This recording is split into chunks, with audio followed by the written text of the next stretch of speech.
નમસ્કાર વિદ્યાર્થી મિત્રો, જય સ્વામિનારાયણ. Swaminarayan international school Ranip. આજે આપણે એકાઉન્ટન્સી વિષયમાં ચેપ્ટર નંબર 2 ભાગીદારીના વાર્ષિક હિસાબો એમાં એક્ઝામ્પલ નંબર 1 જોવા જઈ રહ્યા છે. બરાબર છે. દાખલોની અંદર જે બેઝિક એન્ટ્રી છે, તો કોઈ પણ વાર્ષિક હિસાબનો દાખલો છે તો શરૂઆતમાં આપણે બેઝિક એન્ટ્રી લખી લઈએ. કેવી રીતે? તો આપણી પાસે ટોટલ 5 ખાતા છે. તો સૌથી પહેલાં વેપાર ખાતું સમજીએ. તો વેપાર ખાતાની અંદર ઉધાર બાજુ શરૂઆતનો સ્ટોક ખરીદી માઇનસ પરત ખરીદીના ખર્ચા, જમા બાજુ વેચાણ માઇનસ પરત અન્ય રીતે ગયેલ માલ. ઓકે, આપણે વાત કરી હતી એમ અન્ય રીતે ગયેલ માલ છે એ ખરીદીના કોષ્ટકમાં તમે માઇનસ પણ કરી શકો અથવા અલગથી પણ લખી શકો. બરાબર છે. ઓકે, પછી આવે છે નફા નુકસાન ખાતું. તો નફા નુકસાન ખાતાની ઉધાર બાજુ ગાલખાતનું કોષ્ટક તમારે બનાવવાનું રહેશે. ગાલખાત કાચું સરવાયું, ગાલખાત હવાલો, ગાલખાત અનામત હવાલો, એક લાઈન છોડીને ગાલખાત અનામત કાચું સરવાયું. જ્યારે જમા બાજુ આવકો રહેશે.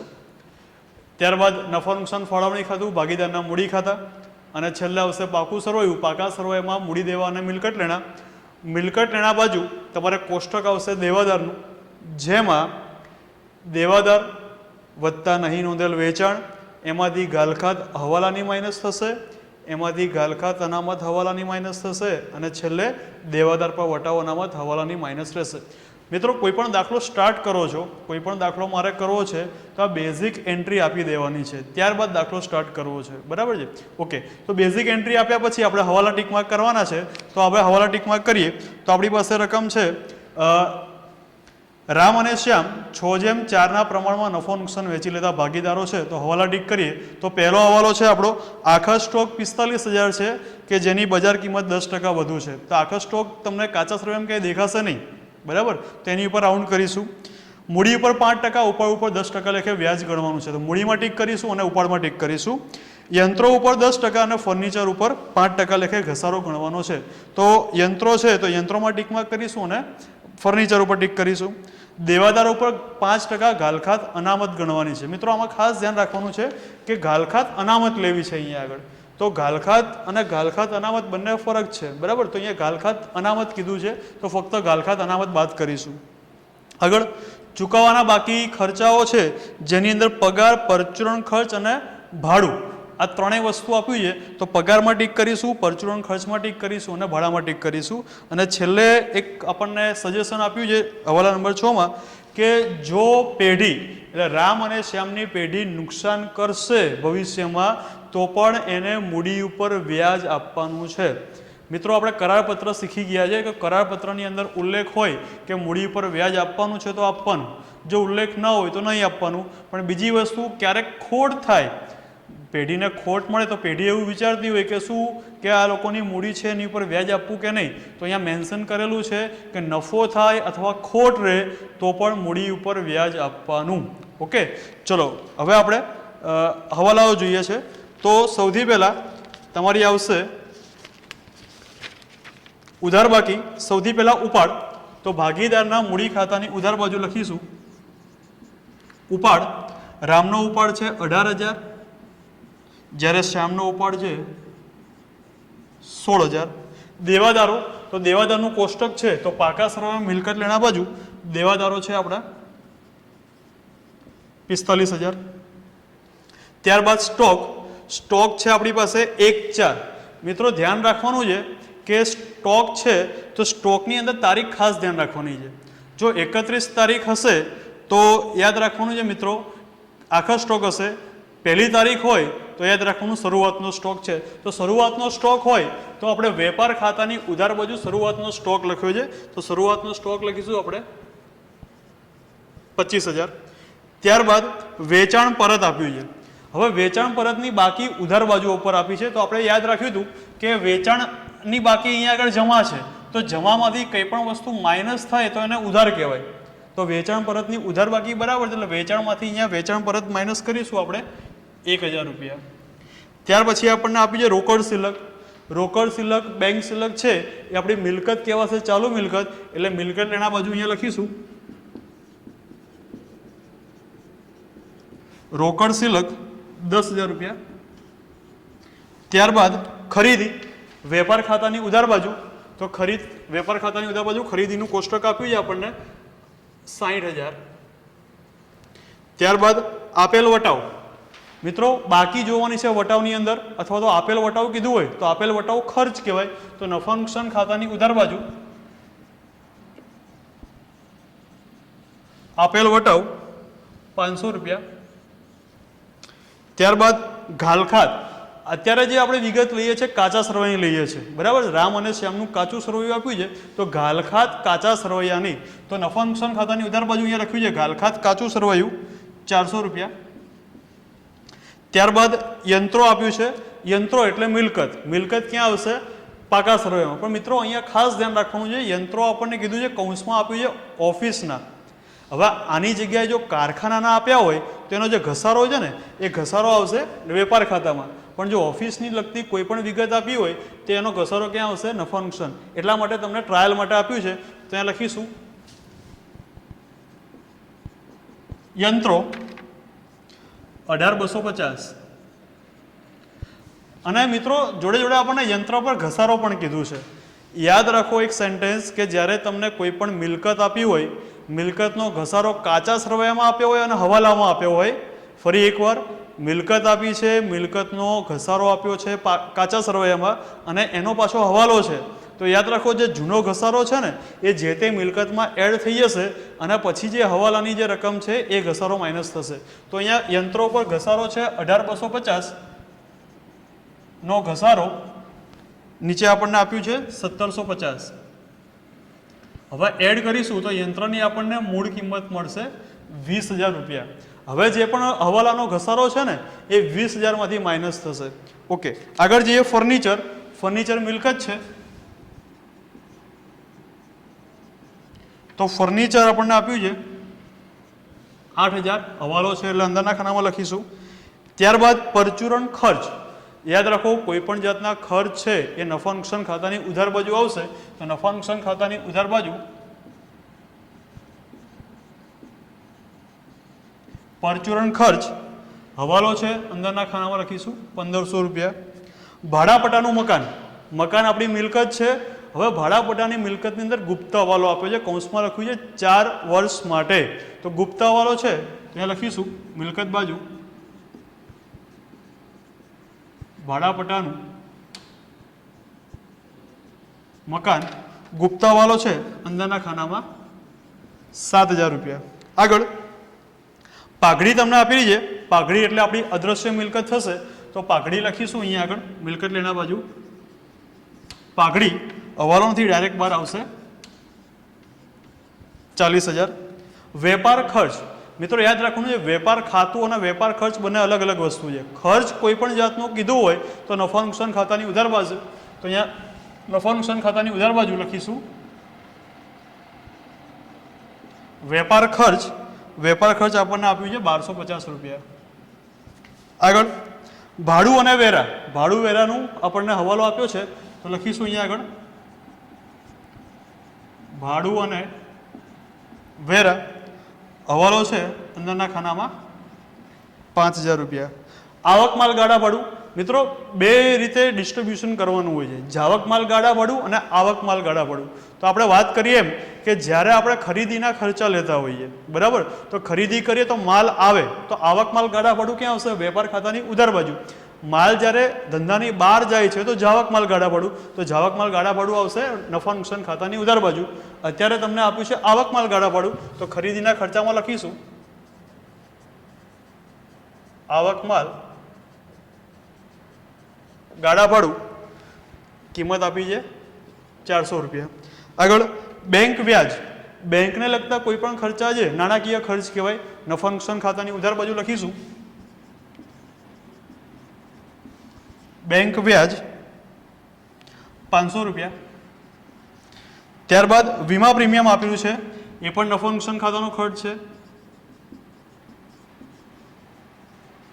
વીમા પ્રીમિયમ 800 રૂપિયા. ત્યારબાદ પગાર આપ્યો છે, હવાલો છે, તો પગાર અંદરના ખાનામાં લખીશું 15,000 રૂપિયા. મજૂરી, યાદ રાખો પગાર અને મજૂરીમાં બંને ફરક છે. મજૂરી છે વેપાર ખાતાનો ખર્ચ કહેવાય, પગાર છે નફા નુકસાનનો છે. તો મજૂરી આવશે વેપાર ખાતાની ઉધાર બાજુ મજૂરી 14,000 અને છેલ્લે જે અગાઉથી ચૂકવેલ વીમા પ્રીમિયમ, મેં વીમા પ્રીમિયમ અગાઉથી ચૂકવ્યું છે. અગાઉથી ચૂકવ્યું એટલે મારું લેણું કહેવાય. લેણું એટલે મિલકત લેણા બાજુ. ત્યાં લખીશું અગાઉથી ચૂકવેલ વીમા પ્રીમિયમ 200 રૂપિયા. તો મિત્રો જે આ એન્ટ્રી કરી એ ઉધાર બાજુની એન્ટ્રી કરી. ઉધાર બાજુ ક્યાં ક્યાં? તો વેપાર ખાતાની ઉધાર બાજુ, નફા નુકસાન ઉધાર બાજુ અને પાકા સરવાયામાં મિલકત લેણા બાજુ, ભાગીદારના મૂડી ખાતાની ઉધાર બાજુ આપણે ઉપરની એન્ટ્રી કરેલી છે. હવે જે આપણે એન્ટ્રી જોવાની છે જમા બાજુ, તો જમા બાજુ એન્ટ્રી કરીશું. સૌથી પહેલાં છે મૂડી. તો મૂડી ખાતાની જમા બાજુ બાકી આગળ લાવ્યા, જેમાં રામની મૂડી છે 80,000 અને શ્યામની મૂડી છે 70,000. ત્યારબાદ લેણદારો, દેવાદારો છે તો મિલકત લેણા બાજુ છે, તો લેણદારો એની એક્ઝેક્ટ સામે લખીએ આપણે, મૂડી દેવા બાજુ લેણદારો 35,000 રૂપિયા. ત્યારબાદ ખરીદ પરત, ખરીદ પરતની બાકી આપણને જમા આપી છે, તો યાદ રાખો વેપાર ખાતાની ઉધાર બાજુ ખરીદી એટલે ખરીદીની ઉધાર બાજુ હોય, પણ જો ઉધારમાંથી કંઈ પણ વસ્તુ માઇનસ થાય તો એને જમા કહેવાય. તો ખરીદ પરત આપણને આપેલું છે 1,500 રૂપિયા. ત્યારબાદ બેંક ઓવરડ્રાફ્ટ, બેંક સિલક છે એ આપણી ચાલુ મિલકત કહેવાશે, પણ બેંક ઓવરડ્રાફ્ટ હોય તો આપણું દેવું કહેવાય, એટલે ચાલુ દેવું. તો અહીંયા આવશે મૂડી દેવા બાજુ બેંક ઓવરડ્રાફ્ટ 8,000 રૂપિયા. વેચાણ, વેચાણ વેપાર ખાતાની જમા બાજુ અહીંયા કોષ્ટકમાં આપેલું જ છે, તો વેચાણ આવશે આપણું 78,150. ત્યારબાદ ગાલખાત, અનામત, કાચું સરવૈયું. હવે તમને બાકી આપી જમા બાજુ, તો અહીંયા લખ્યું છે જો ગાલખાતના કોષ્ટકમાં ગાલખાત, અનામત, કાચું સરવૈયું, તો ગાલખાતનું કોષ્ટક ઉધાર બાજુ આપ્યું છે, ઉધારમાંથી કંઈ પણ વસ્તુ માઇનસ થાય એટલે જમા કહેવાય. તો ગાલખાત, અનામત, કાચું સરવૈયું તમને આપેલું છે 700 રૂપિયા. અંદરના ખાનામાં લખીશું. મજૂરીના બાકી દેવા, હવે દેવું છે તો ક્યાં આવશે? તો મૂડી દેવા બાજુ, તો લખીશું મજૂરીના બાકી દેવા 1,000 રૂપિયા. ત્યારબાદ આપ્યું છે ગીતાની 8% લોન. હવે અહીંયા પાર્ટનર્સ કોણ છે? રામ અને શ્યામ. ગીતા કોઈ ત્રીજી પાર્ટી છે, બરાબર, ત્રાહિત વ્યક્તિ. તો અહીંયા લખીશું ગીતાની લોન તમને અહીંયા આપ્યું છે 8%ની લોન છે, ગુપ્તાવાળો છે, અંદરના ખાનામાં 15,000 રૂપિયા. દેવી હુંડી, તો અહીંયા આવશે મૂડી દેવા બાજુ દેવી હુંડી 200 રૂપિયા. તો આ રીતે ઉધાર અને જમા બાજુની એન્ટ્રી આપણે જોઈ. હવે આવશે હવાલા. યાદ રાખવાનું છે કે જેટલી પણ આપણે કાચા સરવાની એન્ટ્રી આપીએ છીએ એની હંમેશા સિંગલ અસર થશે, એક અસર. હવે આપણે જે હવાલાની અસર આપીએ તો હવાલાની 2 અસર થશે, બરાબર છે. એમાં પહેલું છે આપણું આખર સ્ટોક, બરાબર છે. તો આખર સ્ટોકની આપણે ગણતરી કરીએ છીએ, તો સૌથી પહેલાં એન્ટ્રી આવશે વેપાર ખાતાની જમા બાજુ આખર સ્ટોક. પહેલાં હવાલો સમજી લઈએ કે આખર સ્ટોક છે એ આપણો 45,000નો છે, જેની બજાર કિંમત 10% વધારે છે. હવે 11મા ધોરણની અંદર આપણે એક હિસાબી સમીકરણનું ચેપ્ટર સમજી ગયા છે, જેની અંદર આપણને બધી વસ્તુઓ આપી હતી કે કયા સિદ્ધાંત મુજબ કયો સિદ્ધાંત કામ કરે. તો આપણે એક સિદ્ધાંત સમજી ગયા હતા, તો એની અંદર હતું કે આખર સ્ટોક છે તો આખર સ્ટોક બજાર કિંમત અથવા ચોપડે કિંમત બંનેમાંથી જે ઓછી કિંમત હોય એ ધ્યાનમાં લેવાય. તો અહીંયા આપણને કીધું છે 45,000નો આપણે આખર સ્ટોક છે જેની બજાર કિંમત 10% વધારે છે. ઇન શોર્ટ જ્યારે હું કેલ્ક્યુલેશન કરું 45,000ના 10% 45 એની અંદર એડ કરીશું તો રકમ શું આવવાની છે? ચોપડે કિંમત કરતાં વધારે આવવાની છે. તો યાદ રાખવાનું હંમેશા આખર સ્ટોકની અંદર જે પણ કિંમત છે એ ઓછી કિંમત લેવાની. ચોપડે કિંમત છે અને બજાર કિંમત છે એ, તો અહીંયા આગળ ઓછી કિંમત લઈએ તો આખર સ્ટોક અહીંયા આવશે 45,000. તો પહેલી અસર આપણે આપી વેપાર ખાતાની જમા બાજુ, તો બીજી અસર આપીશું પાકા સરવૈયામાં મિલકત લેણા બાજુ ઉધાર. તો લખીશું અહીંયા આગળ આખર સ્ટોક 45,000 રૂપિયા. ઓકે, હવાલા નંબર 2 જોઈએ તો મૂડી ઉપર 5% લેખે વ્યાજ ગણવાનું છે, ઉપર 10% લેખે વ્યાજ ગણવાનું છે. તો પહેલાં મૂડીની વાત કરીએ. મૂડી પર વ્યાજ 5% લેખે લઈએ તો રામનું આવશે 4000, જ્યારે શ્યામનું આવશે 3500. જ્યારે ભાગીદારની કોઈ પણ અસર આપો છો તો યાદ રાખવાનું મૂડી ખાતા અને ફાળવણી ખાતા આ બંને બાજુ ક્રોસમાં એન્ટ્રી થશે. તો અહીંયા જમા બાજુ અસર આપી છે તો બીજી ઉધાર બાજુ આપીશું. તો લખીશું અહીંયા આગળ મૂડી પર વ્યાજ રામ શ્યામ. રામનું છે 4000, શ્યામનું છે 3500, ટોટલ 7500 12ના ખાનામાં લખીશું. એવી રીતે ઉપાડ ઉપર 10% લેખે વ્યાજ લેવાનું છે તો અહીંયા લખીશું ઉપાડ પર વ્યાજ 18,000ના 10%, 1800, 16,000ના 10%, 1600. અહીંયા લખીશું ઉપાડ પર વ્યાજ રામ શ્યામ 1800, 1600, ટોટલ આવશે 3400. ઓકે, હવાલા નંબર 3 જોઈએ તો યંત્રો ઉપર 10% લેખે ઘસારો ગણવાનો છે, જ્યારે ફર્નિચર ઉપર 5% લેખે ઘસારો ગણવાનો છે. હવે યંત્રોની અંદર આપણને યંત્રોની કિંમત આપી હતી 18,250 અને કાચા સરવાયાનો ઘસારો હતો 1750. એટલે હવે જે મૂળ કિંમત છે ઘસારો એડ કરી નાખ્યા પછી મૂળ કિંમત આવી જાય 20,000 રૂપિયા. હવે એના ઉપર 10% લેખે ઘસારો ગણવો છે તો લઈશું ઘસારો 20,000ના 10%, 2,000 માઇનસ કરીએ એટલે કેટલા આવશે 18,000. હવે જેટલાથી પ્લસ માઇનસ થઈ હોય એ રકમ આપીશું. તો મિલકત લેનાર એટલે ઉધાર, ઉધારમાંથી ઘસારો માઇનસ કર્યો એટલે જમા થાય તો બીજી આપણે ઉધાર અસર આપવાની છે. તો નફા નુકસાન ખાતાની ઉધાર બાજુ ટાઇટલ આપીશું ઘસારો. સૌથી પહેલા યંત્રોનો તો આવશે 2,000. હવે અહીંયા એક તમને વસ્તુ કીધી છે ઓફિસના યંત્રો, જેમ અગાઉ વાત કરીએ એમ જો આની જગ્યાએ કારખાનાના યંત્રો લખ્યા હોય તો આનો જે ઘસારો છે ને એ ઘસારો ક્યાં આવશે વેપાર ખાતાની ઉધાર બાજુ. યાદ રાખવાનું કારખાનાને લગતા કોઈ પણ ખર્ચા છે એ વેપાર ખાતાની ઉધાર બાજુ આવશે. જો ઓફિસના હોય તો ઓફિસના આપણે લેશું જે પાકા સરવાળામાં ઘસારો ગણ્યો તો નફા નુકસાન ખાતાની ઉધાર બાજુ. આવી રીતે જે ફર્નિચર છે તો ફર્નિચર ઉપર 5% લેખે ઘસારો ગણવાનો છે. ઘસારો 400 રૂપિયા માઇનસ કરીએ તો આવશે 7600. બીજી અસર આવશે નફા નુકસાન ખાતાની ઉધાર બાજુ ફર્નિચરના જેટલાથી પ્લસ માઇનસ થઈ એ રકમ 400 રૂપિયા. આગળ હવાલો જોઈએ તો દેવાદારો ઉપર 5% લેખે ઘાલખાત અનામત રાખવાનું છે. બરાબર છે. તો જો અહીંયા આગળ દેવાદારો છે 45,000. હવે જ્યારે દેવાદારનો હવાલો કરો તો આગળ જોઈ લેવાનું કે ક્યાંય નહીં નોંધેલ વેચાણની અંગેની માહિતી આપી નથી ને, કારણ કે સૌથી પહેલાં દેવાદારમાં અસર થશે નહીં નોંધેલ વેચાણ. જો આપ્યું હશે તો પહેલાં એને પ્લસ માઇનસ કરવાનું રહેશે. વેચાણમાં પ્લસ થયું હોય વેચાણમાં માઇનસ થયું હોય તો દેવાદારમાં પણ એની અસર થાય. તો અહીંયા આપણને આપ્યું નથી તો નહીં નોંધેલ વેચાણ ડેશ થશે એટલે અહીંયા ઉતારવાનું છે 45,000. બીજી વસ્તુ ઘાલખાત અનામતની વાત કરી છે તો ઘાલખાત અહીંયા આપી નથી તો ઘાલખાતમાં પણ શું આપશે ડેશ. તો ઘાલખાત અનામત છે તો ઘાલખાત અનામત આપણે લેવાની છે 5% લેખે. તો 45,000ના 5% લઈએ એટલે આવશે 2250 માઇનસ કરીશું તો આવશે 42,750. દેવાદાર પર વટાવ અનામત કીધું નથી ડેશ એટલે ડાયરેક્ટ બાર ટોટલ આવશે 42,750.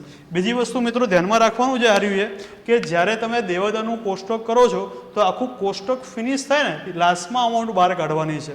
એનો મતલબ શું છે કે જ્યાં જગ્યાએ કોઈ એન્ટ્રી નથી આપી ત્યાં આગળ ડેશ કરીને પછી આગળ બાર એન્ટ્રી આપો. બરાબર.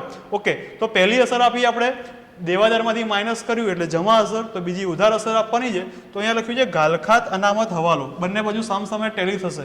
ત્યાં લખીશું 2250 ઘાલખાત હવાલો ડેશ છે અહીંયા આગળ એટલે એન્ટ્રી કરીએ 400 + 2250 એટલે 2650 માઇનસ 700 કરીશું એટલે આવશે 1950. આ પણ કોષ્ટક આખું બહાર ફરીથી મૂકવાનું છે. એના પછીની અસર છે કે ચૂકવવાના બાકી ખર્ચા આપણને આપેલા છે. તો ચૂકવવાના બાકી ખર્ચા જો કયા કયા છે તો સૌથી પહેલાં પગાર. તો પગારમાં એડ કરીશું ચૂકવવાના બાકી. પગાર ચૂકવવાના બાકી 500 છે તો બહાર આવશે 15,500. હવે અહીંયા પ્લસ કેમ થયું તો ચૂકવવાનો બાકી પગાર છે ને ચૂકવી દેવાનો એટલે પગારમાં એટલી વસ્તુ છે એ એડ થઈ જશે. ત્યારબાદ આપ્યું છે પરચુરણ ખર્ચ. તો પરચુરણ ખર્ચમાં એડ થશે વત્તા ચૂકવવાનો બાકી 150, ટોટલ કરીશું તો આવશે 1650. બીજી વસ્તુ ભાડું, તો ભાડું અને વેરામાં આપ્યું છે અહીંયા આગળ ચૂકવવાનું બાકી 150 પ્લસ કરીશું 5150. મિત્રો આ ત્રણેય એન્ટ્રી પ્લસ થઈ છે એટલે નફા નુકસાન ખાતાની ઉધાર બાજુ એન્ટ્રી થઈ છે. તો બીજી અસર આપીએ જમા બાજુ, તો ચૂકવવાનું બાકી એટલે દેવું કહેવાય. દેવું એટલે શું આવશે? પાકા સરવાયામાં મૂડી દેવા બાજુ. તો એ લખીશું ચૂકવવાના બાકી ખર્ચા. સૌથી પહેલા પગાર, તો પગાર ચૂકવવાનો બાકી હતો 500 રૂપિયા. ત્યારબાદ પરચુરણ ખર્ચ, તો પરચુરણ ખર્ચ 150 અને ભાડું, ભાડાના પણ 150 છે. તો આ એન્ટ્રી જોઈ. છેલ્લો વાળો એવું કીધું છે જો ખોટ થાય તો પણ આપણે મૂડી પર વ્યાજ આપવાનું છે. તો મૂડી પર વ્યાજ આપણે ઓલરેડી આપેલું છે. હવે જોઈએ નફો થાય છે કે ખોટ થઈ છે એ છેલ્લે ટોટલ કરીશું ત્યારે ખબર પડશે. ગુપ્તાવાલા જોઈએ તો ગુપ્તાવાલા નંબર 1, ભાડાપટ્ટાનું મકાન છે એ 4 વર્ષ માટે છે. એનો મતલબ એ છે કે 7000 જે ભાડું છે ને 4 વર્ષ માટેનું આપ્યું છે અને આપણે વાર્ષિક હિસાબ બનાવીએ છીએ 1 વર્ષ માટેના. તો 1 વર્ષનું ભાડું કેટલું થશે? ત્યાં લખીશું 1 વર્ષનું ભાડું માંડી વાળ્યા 7000 ભાગ્યા 4 વર્ષ છે એટલે આવશે 1750 રૂપિયા. એટલે રકમ આવશે તમારી 5250. બીજી અસર જોઈએ તો આવશે નફો, મિલકત લેણામાંથી કંઈ પણ વસ્તુ માઇનસ થાય એટલે જમા. બીજી ઉધાર બાજુ લખીએ એટલે આવશે ભાડા પટ્ટાના મકાનના માંડી વાળ્યા, જેટલાથી પ્લસ માઇનસ થઈ એ રકમ તો આવશે 1750. બીજી વસ્તુ કે ગીતાની લોન છે, ગીતાની 8%ની લોન છે અને તારીખ આપી છે 1/10/2016. તેની કેલ્ક્યુલેશન કરીએ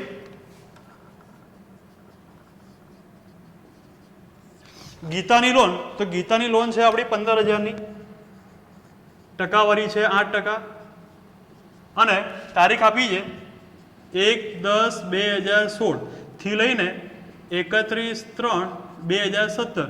તો મહિના ગણીએ આપણે તો 10, 11, 12, 1, 2, 3 6 મહિના થઈ છે. બરાબર. જે સમયગાળો છે એ 6 મહિનાનો છે તો 6/12. તો વ્યાજની કેલ્ક્યુલેશન કરીએ તો આવશે 600 રૂપિયા. તો 600 રૂપિયા આપણે અહીંયા આગળ જો ગીતાની લોન છે એનું વ્યાજ આપણે એડ કરીએ 600 એટલે આવશે 15600. બીજી એન્ટ્રી આપીશું મૂડી દેવા એટલે જમા બાજુ. બીજી ઉધાર એન્ટ્રી આપીએ અહીંયા આવશે લોન પર વ્યાજ, જેટલાથી પ્લસ માઇનસ થઈ એ રકમ 600 રૂપિયા. મિત્રો આટલી વસ્તુ થઈ જાય એટલે જોઈ લેવાનું કોઈ એન્ટ્રી અંદર તો નથી ને. જેટલી એન્ટ્રી અંદર છે એનું પ્લસ માઇનસ કરીને બહાર મૂકી દઈએ સૌથી પહેલાં. તો સૌથી પહેલાં વેચાણ છે 78150 માઇનસ 1000 એટલે આવશે 77150. આની એન્ટ્રી લઈએ 60000 માઇનસ 1500 એટલે આવશે 58500. બીજી બધી એન્ટ્રીઓ લગભગ 12 છે. તો સૌથી પહેલાં આપણે ક્લોઝ કરીએ છીએ વેપાર ખાતું.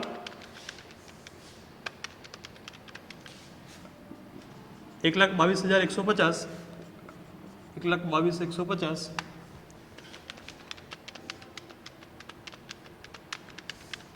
ડિફરન્સ 24,250 ડિફરન્સ આવ્યો એને કહેવાશે કાચો નફો. કાચો નફો ટ્રાન્સફર થશે નફા નુકસાન ખાતાની જમા બાજુ.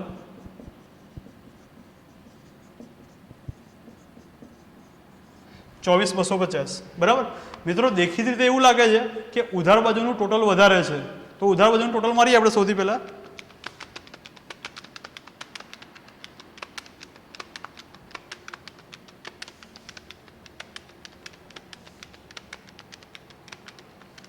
તો આવશે 32,050 માઇનસ 24,250. તો તમારો ડિફરન્સ આવશે 7800. હવે આ ડિફરન્સ જો અહીંયા આગળ ડિફરન્સ ઉધાર બાજુ આપ્યો હતો તો એને કહેવાય કાચો નફો. હવે નફા નુકસાન ખાતાની જમા બાજુ ડિફરન્સ આવે છે એને શું કહેવાશે? ચોખ્ખી ખોટ. અહીંયા આગળ મિત્રો ખોટ થઈ છે. ખોટ કઈ બાજુ? જમા બાજુ છે, ખાતામાં ટ્રાન્સફર થશે ઉધાર બાજુ. ચોખ્ખી ખોટ 7,800.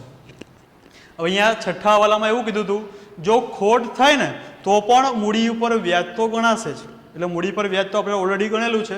7800 વત્તા 7500 એટલે આયા 15300. 15300 ડિફરન્સ આવશે 11900. આજે 11900 ડિફરન્સ આવ્યું એને કહેવાશે વહેંચણી પાત્ર ખોટ. કોની અંદર વેચાશે? તો રામ શ્યામ. કયા પ્રમાણમાં? તો તમારું પ્રમાણ છે 6:4. તો 6:4 ડિસ્ટ્રીબ્યુટ કરીએ તો આવશે 7140 અને 4760. બરાબર છે. તો અહીંયા લખીશું ખોટ 7140 4760. હવે મૂડીનું ક્લોઝ કરીએ 80000 વત્તા 4000 84000. ડિફરન્સ લઈએ તો આવશે 57060. જે ડિફરન્સ આવ્યો એને કહેવાશે બાકી આગળ લઈ ગયા. શ્યામનું કરીએ તો 73500. 73500 ડિફરન્સ લઈએ તો આવશે 51140. જે ડિફરન્સ છે ને બાકી આગળ લઈ ગયા એ લોકોને કહેવાય આખરની મૂડી. આખરની મૂડી છે એ મૂડી દેવા બાજુ આપણે લઈશું તો રામની આખરની મૂડી આવી 57060 અને શ્યામની આવી 51140. એટલે કુલ મૂડી છે એ લોકોની એ આવશે 1,08,200. ટોટલ કરીએ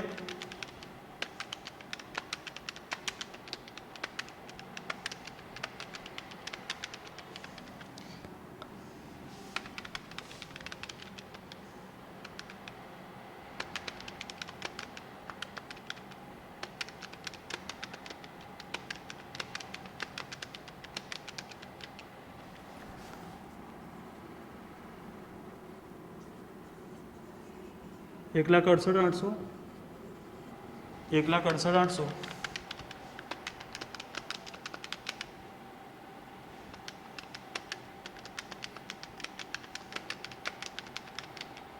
તો મિત્રો આ રીતે આપણે જે એક દાખલો છે એની અંદર જ્યારે તમારું 5 ખાતા ઇન્ક્લુડ હોય એટલે કે વેપાર ખાતું, નફા નુકસાન ખાતું, ફાળવણી ખાતું, મૂડી ખાતા અને પાકું સરવૈયું, તો આ રીતે આપણે દાખલો કરી શકીએ.